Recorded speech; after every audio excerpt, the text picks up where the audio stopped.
The Mummers in the Little Theater of the Air. Now, it's time for the Hermit.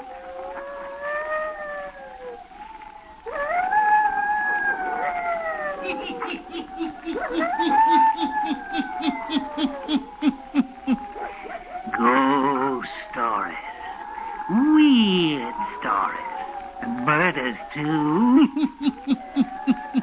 The Hermit knows of them all. Turn out your lights. Turn them out. Have you heard the story?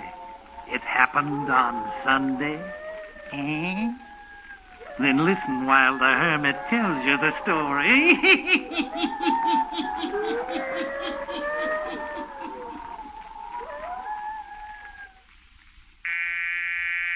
Yes? Your cousin, Viola Straight, is here to see you, Mr. Straight. Viola. Swell. Send her right in. Yes, Mr. Straight. That's a coincidence. Just about to call her. Hello, Vi. Hello, Dave. Here, take this chair. Most comfortable one in the office. You know, I was just saying to myself, this is a coincidence. I was just going to call you. Were you? Yes. Raymond just called me about 20 minutes ago. He did? Yeah. Well, this is more of a coincidence than you thought, because I came up to talk about Ray. Well, what do you know about that? I just had to talk with someone. And, of course, Dave, you were the logical person. He's your closest friend. You introduced us a year ago. Which should give me the right to be best man at your wedding, don't you think? If there is any wedding. Hmm? Oh, Dave, there's something terribly wrong with Raymond these last 3 weeks. He isn't the same person. Vi, haven't I told you before? When he gets one of these painting streaks of his, he isn't like other people. He always goes out to his studio cottage and refuses to see any of his friends. I know those moods, but this is different. In what way? I don't know where to begin to tell you. I've been so upset. It's so baffling. It all started 3 weeks ago.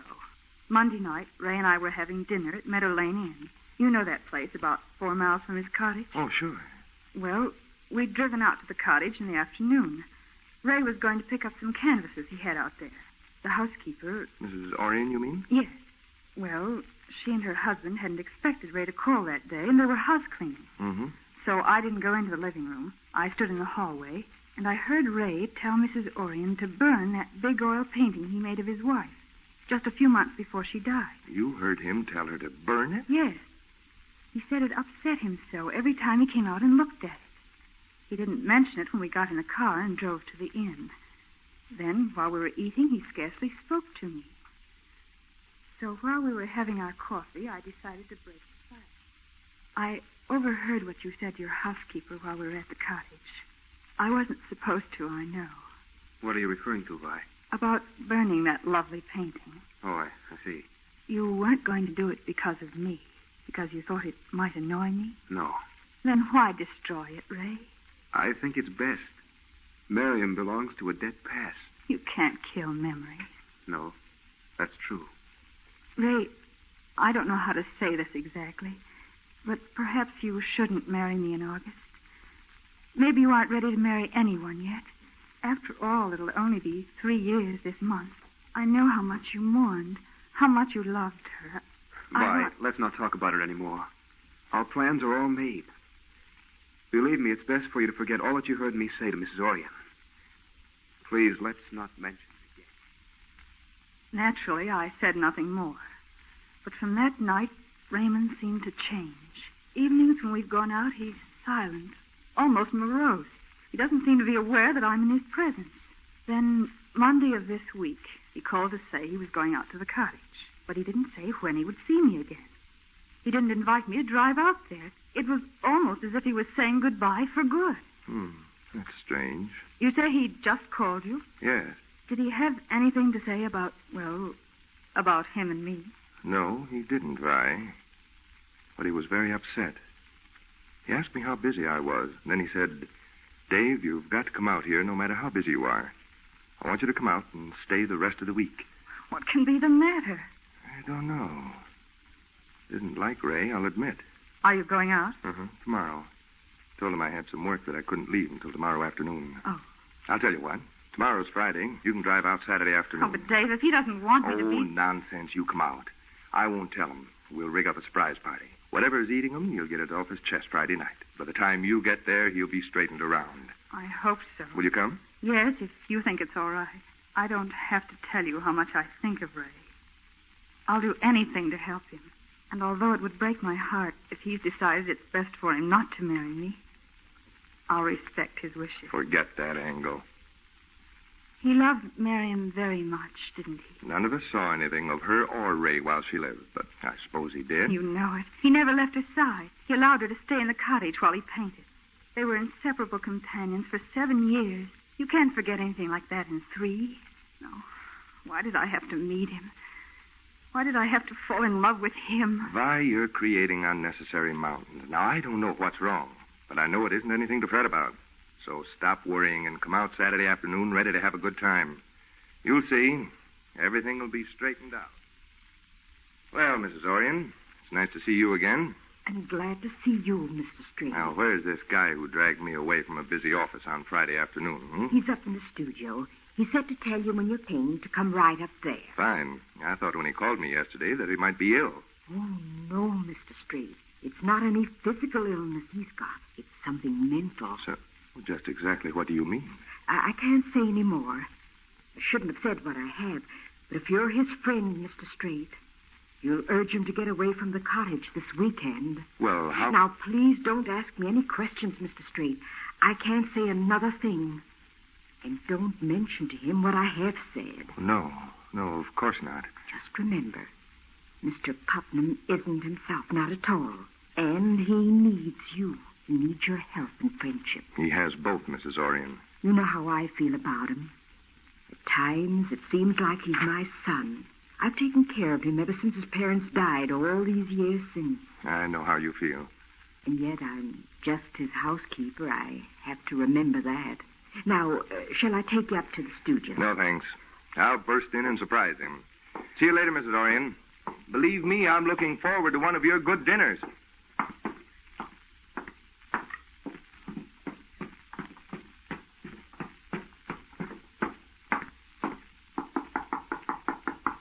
Come in. How are you, Ray? Hello, Dave. I'm glad you came. Gosh, I thought from the urgency of your invitation that you wanted me to come out and pose for a painting. I've often wondered why you never saw anything worthwhile in this mug of mine. Yeah, what's wrong, Ray? Just no go? There's nothing wrong. I invited you down because you haven't visited me for a long time. That's all. Okay, Ray. Been doing some work? No. It's a doggone shame that you came into so much money you don't have to paint for a livelihood. You've done some mighty fine things.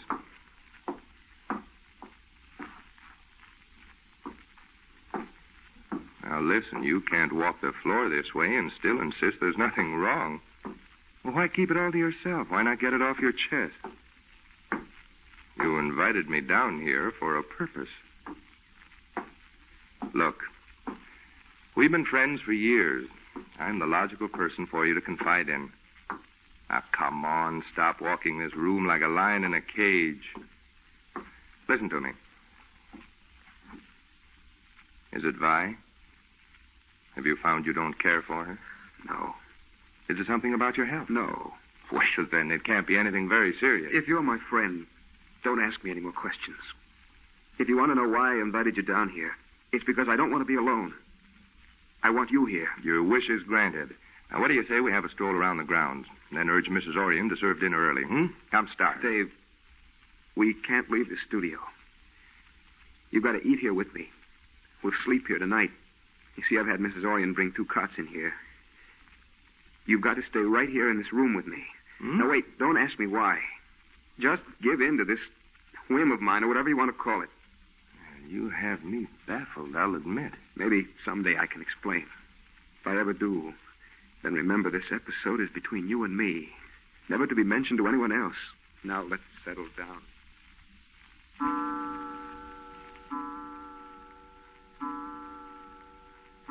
$12. Guess I'll roll up in my bunk, Ray. You ought to do the same. Go ahead if you're sleepy. I am. Wish I could persuade you to have a game of golf with me in the morning. I will in a few days. Well, what's wrong with tomorrow? You heard what I said. I'm not leaving the studio until Sunday morning. So that's that. Well, I'll be talking to you in the morning. doggone shame to sleep on an old cot like this when this house is filled with good beds. You're turned out to be a heck of a host. Yeah. Good night. Good night.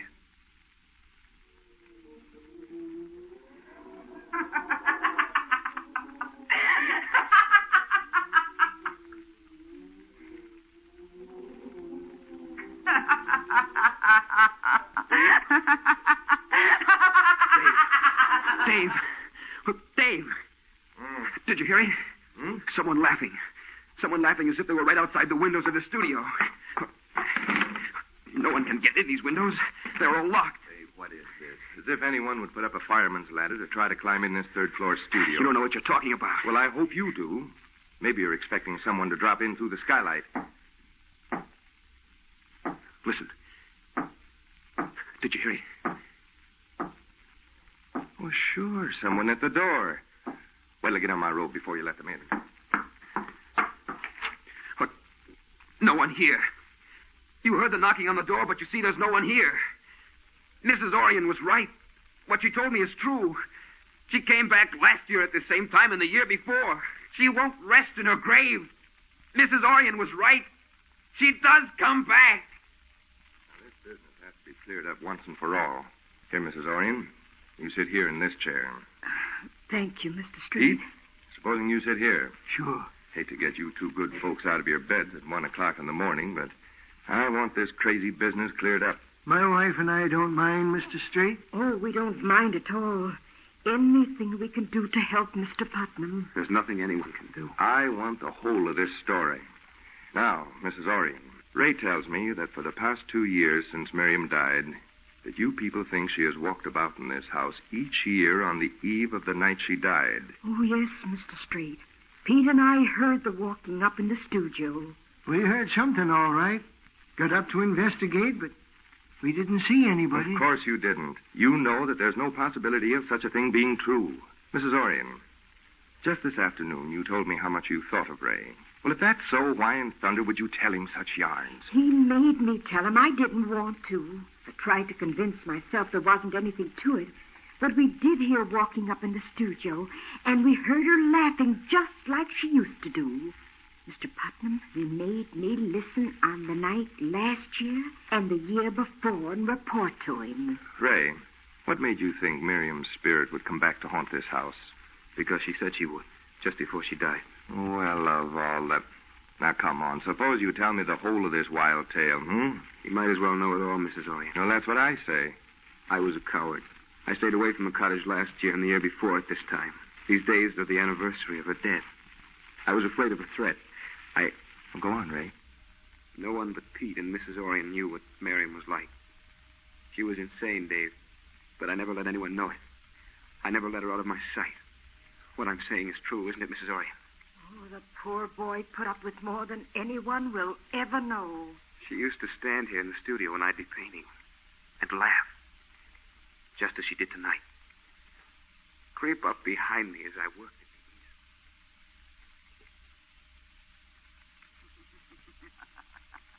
What? Miriam, you frightened me. Sure. You're always afraid of me. Afraid that I will kill you. Miriam, where'd you get that knife? Out of the kitchen. Mrs. Orion never saw me take it. Give it to me, Miriam. I'm going to kill you with it. Just like I'm going to slash your picture to threads right now. Miriam, don't. Miriam, wait.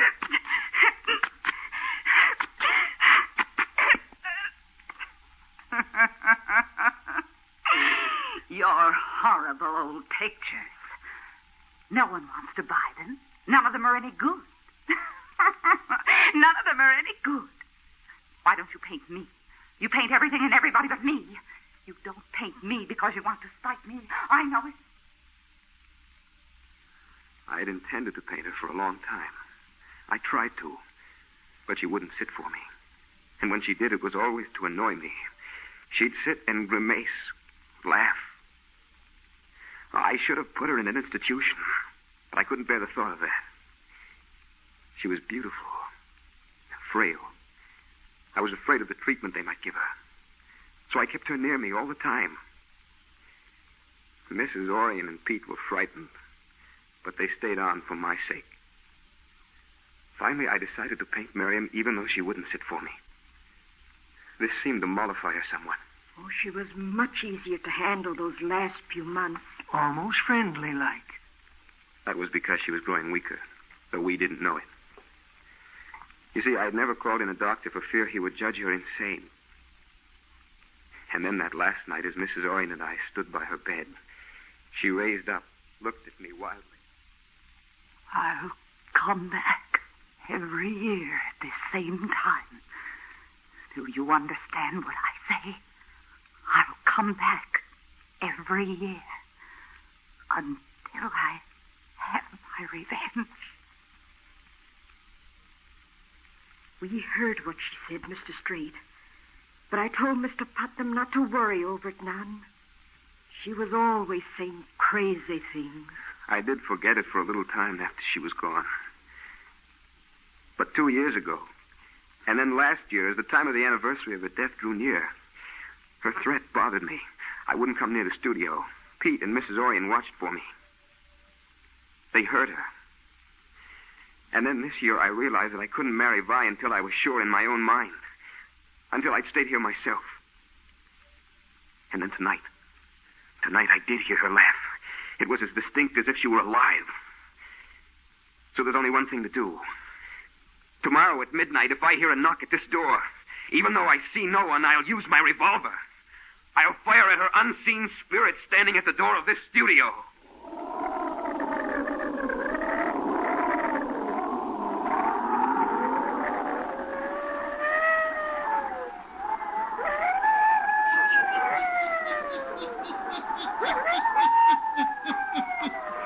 An unseen spirit, a visitor at midnight.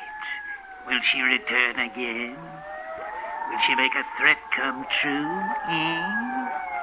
The hermit will tell you before the night is done. Now the hermit again.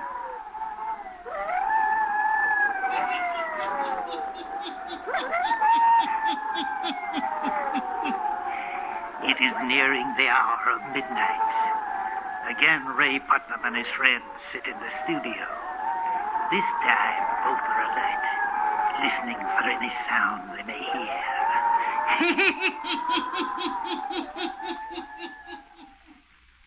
Miss Orion left us some sandwiches and coffee, Rain. Want to join me in a snack? No. Well, I'm going to have coffee, or I may fall asleep on you.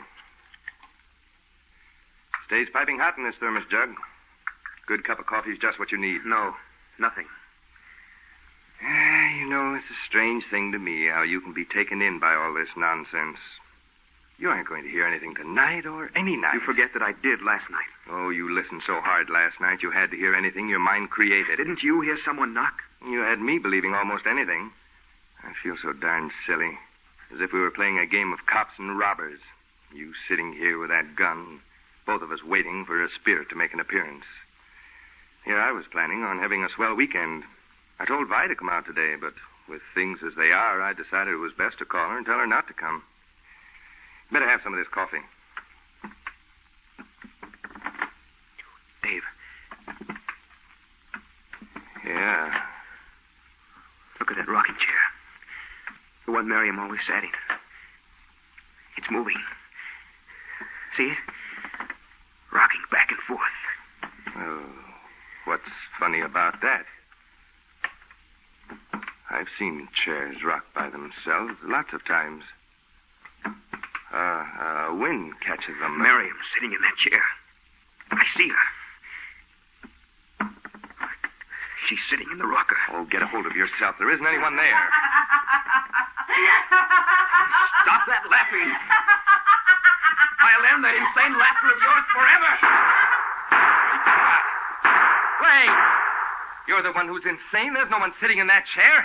Oh, you frightened the wits out of the Orient. They're coming up the stairs. Mr. Straight, it's us. Is everything all right? Coming. I'll let you in. Get away from me. You can't touch me. Why, it's all his imagination. Fired at the rocker. Thought she was sitting in it. Mr. Putnam, what's the matter? What's wrong? She's got her hands around my throat. There ain't anyone in here but us, Mr. Putnam? Her hands around my throat. Stop. Stop. I'll confess. I poisoned you. I had to kill you. But you might have harmed innocent people. It was best to kill you. But stop. Let me breathe. Ray, there's no one in this room. Miriam didn't return. Ray. What's the matter with him? Call a doctor, Mrs. Orrin. I'm afraid he's dying. Get a doctor here immediately. Vi, it's a terrible thing. There's really nothing any of us can say to comfort you. He poisoned Miriam. Yes, he told us just before he died. You don't think she really did come back to carry out her threat of revenge? I saw no one. I think Ray died of a guilty conscience. But of course, it's true that there were finger marks on his throat, as if someone had choked him. And that is the part that is hard to figure out.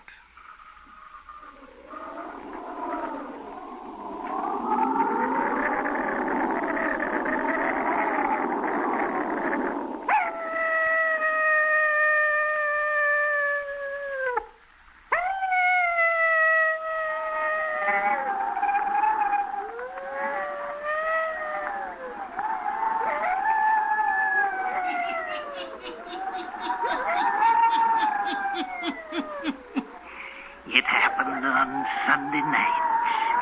At midnight, a ghost figure returned. The spirit returned as she said she would to avenge her murderer. Yes. Turn on your lights. Turn them on. I'll be back. Pleasant dreams.